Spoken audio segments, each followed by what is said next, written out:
So I remember, dude, we used to eat these rolls. My mom used to bake these, like she had these little tray of rolls that she would make that we got from the store. And she would take them out the oven. She would rub the stick of butter like on top of them or whatever. And we would sit there and pull them things apart, and all of the wispy steam would come out of there. It was crispy and buttery on top and soft. And I love them things. Dude, Wow. one day I was talking to my mom, maybe in my teenage years, and she was like, "You remember how much we used to struggle?" I'm like, "Yeah, ma, I remember that." She was like, "Remember we ain't had nothing else to eat but those rolls?" I'm like, "Nah, what rolls you talking about?" She was like, "You remember we used to eat them all the time."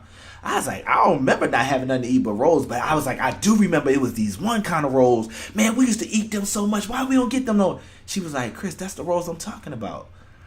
I didn't know that was struggle food, dog. It never occurred to my childhood self at 4, 5, 6 years old that when we ate those rolls, we wasn't eating nothing else. It was just good to me. Children don't know nothing about their situations.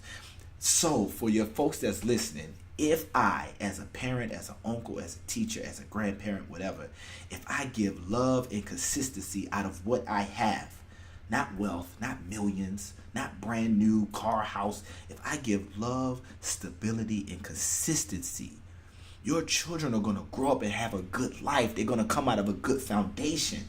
If you give them money, if you give them brand new, the Jordans and the Xbox and all of those different things, but it is not accompanied with consistency and love and stability, we are producing inadvertently unbalanced kids that go out into the world, and you only can give what you got.